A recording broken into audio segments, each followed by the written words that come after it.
Welcome to in this video, and today we are going to discuss what is the meaning of personality, what are the features, and basically what factor affect the personality, factor influencing development of personality. So let us start with meaning. So the what is the meaning of personality? Meaning personality का क्या होता है? It's a dynamic organisation. Dynamic means हमने group dynamic भी पढ़ा था. मैंने आपको डायनेमिक का मतलब भी बताया था कि जो चीज़ फिक्स्ड नहीं है, फ्लेक्सिबल है. ठीक है, जो क्या होता है सिचुएशन के अकॉर्डिंग चेंज होता है इंडिविजुअली. ठीक है, ये नहीं कि एक ग्रुप ऑफ पीपल चेंज होगा, इंडिविजुअली चेंज होता रहता है. Dynamic. So it refers to that role which a person display to the public. मेरा पर्सनालिटी है कि मैं आपको ये शो कर रही हूँ, आप इससे मेरी पर्सनालिटी का, मेरे कम्युनिकेशन स्किल का अंदाज़ा लगा सकते हैं.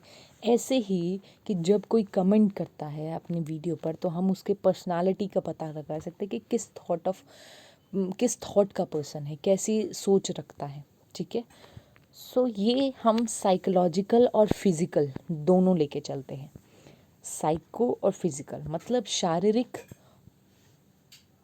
हाँ, इसमें शायद मेरे ये रहा मनु शारीरिक, मतलब मन और शारीरिक दोनों भाव से हम इसको लेकर लेकर चलते हैं. ये नहीं कि कोई आउटर बहुत अच्छा दिख रहा है, कोई आउटर बहुत अच्छा पर्सनालिटी का है तो देन हम कहेंगे कि वो बहुत अच्छा है. नो, मे बी उसकी इनर क्वालिटी अच्छी नहीं हो तो वो एक गुड पर्सनालिटी नेचर का नहीं हो सकता, क्योंकि इसकी फर्स्ट आपको डेफिनेशन में ही और इसकी नेचर, कैरेक्टर्स के हर किसी में आपको ये मनोशारीरिक साइको फिजिकल सिस्टम वर्ड देखने को मिलेगा.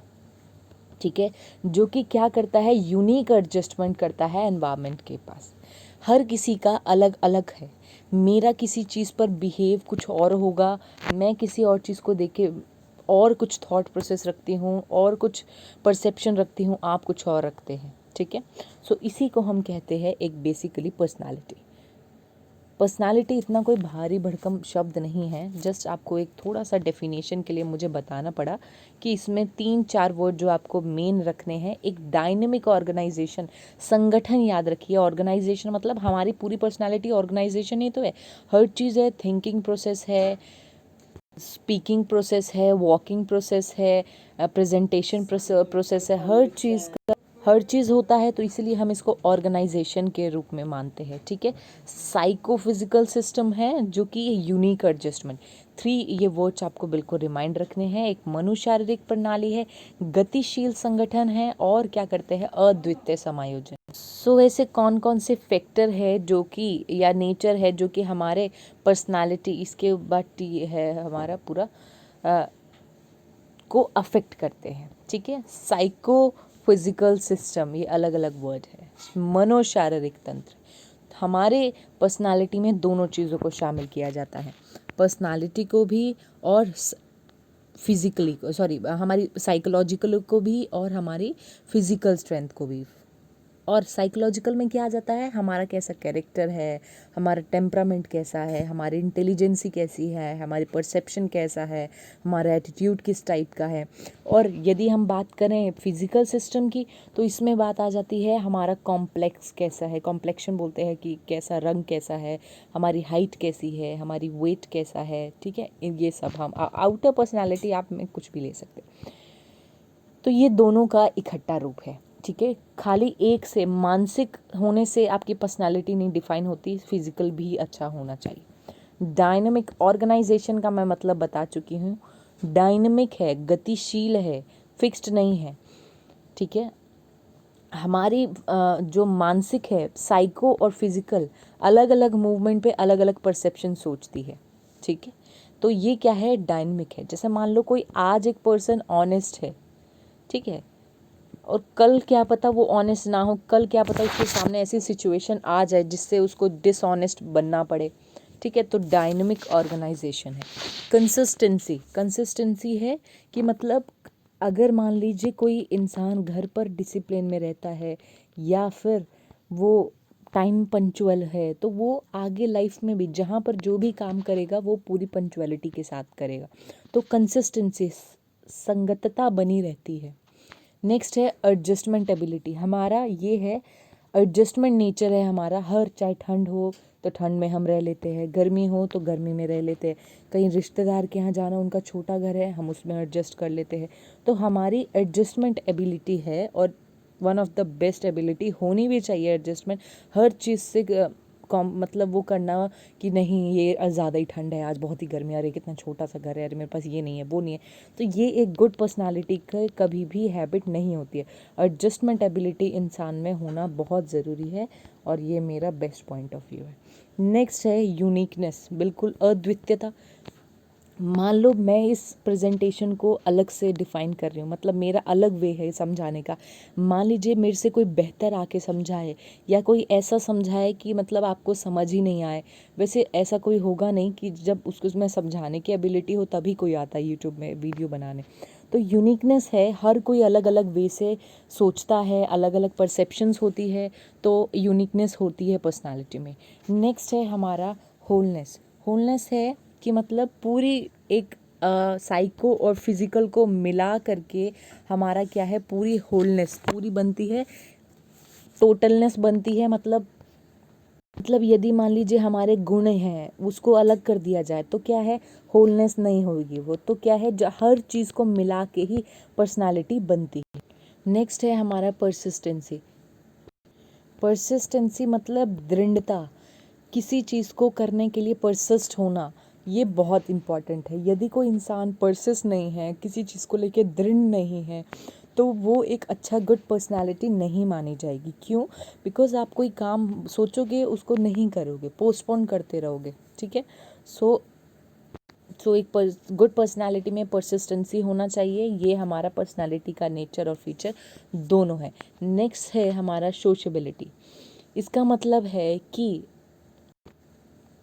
सामाजिकता होनी चाहिए, कि मतलब मान लीजिए कोई छोटा बच्चा है, वो क्या करता है, पूरे सोशल इंटरेक्शन करता है। बचपन में वो क्या करता है, उसकी बिल्कुल पर्सनालिटी निखर के नहीं आती, ठीक है। तो कब आती है, जब वो बड़ा हो जाता है, जब उसकी ग्रेजुएशन पूरी हो जाती है, जब कोई अपना सेल्फ बिजनेस करता है, तो वो क्या करता है, सोशेबिलिटी करता है, कि मतलब उस टाइम उसकी पर्सनालिटी ज़्यादा निखर के आती है। वो अपना जितना भी उसने सीखा है उस टाइम योगदान देता है। ये नहीं कि आपने कुछ सीख लिया और अपने अंदर ही उसको छुपा के रखो, इस टाइप में एक सोशेबिलिटी होना चाहिए।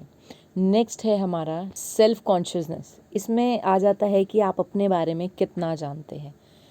मान लीजिए कोई छोटा बच्चा है, वो बचकानी हरकतें करता है, क्यों? क्योंकि वो अपने बारे में नहीं जानता, अपने बारे में नहीं जानता। मान लीजिए सड़क पे रोने लग जाता है, ठीक है। लेकिन अगर कोई बड़ा है तो वो क्या करता है, पूरे अच्छे से रहता है, आत्म चेतना होती है उसमें, खुद के बारे में जानता है, क्या उसका स्ट्रॉन्गर पॉइंट है, उसको आगे लेके चलता है, किस में उसका इंटरेस्ट है, वो चीज़ आगे अपने लाइफ में कंटिन्यू करना चाहता है। तो सेल्फ कॉन्शियसनेस होना अच्छी बात है और ये पर्सनैलिटी का पार्ट है। गोल डायरेक्टेड बिल्कुल आप परसिस्टेंसी से कंपेयर कर सकते हैं, क्योंकि परसिस्ट होगा। गोल डायरेक्टेड किसी चीज़ को पाने की इच्छा होनी चाहिए, लक्ष्य निर्देशित होना चाहिए।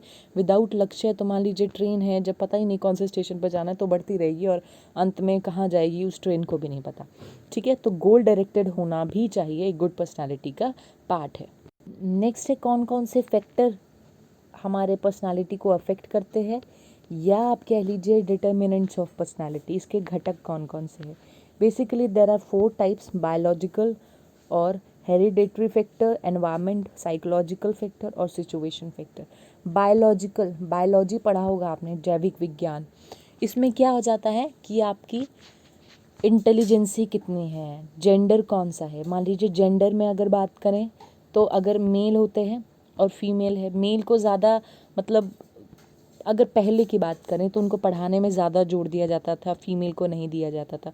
तो पर्सनालिटी में फर्स्ट हमारा ये आ जाता है, और उसके बाद इंटेलिजेंस मान लेते हैं, वो भी हमारी क्या है, बायोलॉजिकल ही फैक्टर है। उसके बाद हमारा कॉम्प्लेक्शन कैसा है, हमारी हाइट वेट सब कुछ बायोलॉजिकल में आ जाता है। नेक्स्ट है अपना एनवायरनमेंट फैक्टर। एनवायरनमेंट फैक्टर में कौन कौन से एनवायरनमेंट, जैसे मान लीजिए सोशल एनवायरनमेंट जिस समाज से आप बिलोंग करते हैं। मान लीजिए आप बहुत रिचेस्ट फैमिली से आते हैं तो फिर वो थोड़ा अलग आपकी पर्सनालिटी होगा, स्पीकिंग स्किल अलग होंगे, ठीक है। तो सोशल फैक्टर, उसके बाद कल्चर, जिस कल्चर से, हिंदू मुस्लिम धर्म, जिस भी आप धर्म से बिलोंग करते हैं, मान लीजिए कि अब हिंदू धर्म में हम क्या करते हैं, कीर्तन करवाते हैं, ठीक है, हवन वगैरह करवाते हैं, तो वो सब भी हम बड़े होके भी वही करते हैं। वैसी हमारी पर्सनालिटी बन जाती है कि हम बड़े होके भी वो चीज़ करते हैं। जोग्राफिकल है, जैसे मान लीजिए जहाँ सन रेज बहुत तेज है, जलवायु वहाँ की बहुत गर्म है, तो वहाँ के लोग क्या होगा, थोड़ा सा आलसी होते हैं, हाँ, और थोड़े से ब्लैकिश होते हैं, उनका कॉम्प्लेक्शन थोड़ा ब्लैक होता है। फैमिली एनवायरनमेंट भी डिपेंड करती है कि किस फैमिली से आते हो आप, ठीक है। अगर फैमिली का बहुत मतलब अगर आप एक न्यूक्लियर फैमिली है या जॉइंट फैमिली है, न्यूक्लियर फैमिली में आपको जॉइंट फैमिली के साथ एडजस्ट नहीं कर पाओगे, अगर आप जॉइंट के साथ रहे हो तो फिर चलता है, ठीक है। तो फैमिली एनवायरनमेंट और स्कूल एनवायरनमेंट भी, जैसे जिस स्कूलिंग से आपने की है, स्कूल में हमने 12 साल बिताए हैं, उसके बाद कॉलेज में मान लीजिए 5 साल बिताते हैं, तो स्कूलिंग भी बहुत एनवायरनमेंट हमारी पर्सनालिटी पर डिपेंड करता है। नेक्स्ट है हमारा साइकोलॉजिकल फैक्टर। इसमें आ जाता है मेंटल डेवलपमेंट, कि आपको किसी प्रॉब्लम को सॉल्व करने की कितनी क्षमता है, एटीट्यूड किस लेवल का है। जो ज़्यादा रिचेस्ट होंगे उसमें हाई एटीट्यूड होगा, मे बी पॉजिटिव और नेगेटिव। विल पावर, इच्छा शक्ति कैसी है, मोटिवेशन किसका, ये नहीं कि एक में फेल हो गए बस रो धोने बैठ जाओ, इस टाइप में है। साइकोलॉजिकल फैक्टर भी एक एनवायरनमेंट पर्सनालिटी का हमारे अफेक्ट करता है। अब तक हम बायोलॉजिकल कर चुके हैं, एनवायरनमेंट कर चुके हैं, और लास्ट फैक्टर है सिचुएशनल। सिचुएशन है कि मान लीजिए सिचुएशनल फैक्टर है कि एक पर्टिकुलर सिचुएशन आप आने पर आप इन तीनों का किस टाइप से यूज़ करते हो, ठीक है। मान लो कि किसी एक पर्सन को एक बेटर जॉब नहीं मिलती, ठीक है, तो वो क्या करता है, अपनी मतलब वैसे तो जॉब कर ही रहा है बट स्टिल वो हर चीज़ के लिए नेगेटिव हो जाता है, उसका एटीट्यूड लो हो जाता है, विल पावर नहीं रहती, ठीक है। सारे जितने भी कल्चर एनवायरनमेंट से उसने मतलब नॉलेज ली थी वो सारी ख़त्म हो जाती है। तो सिचुएशन फैक्टर, एक पर्टिकुलर सिचुएशन आने पर हम कैसे अफेक्ट करते हैं। तो इस वीडियो में इतना ही। नेक्स्ट में हम करेंगे what are the types of personality. Thank you.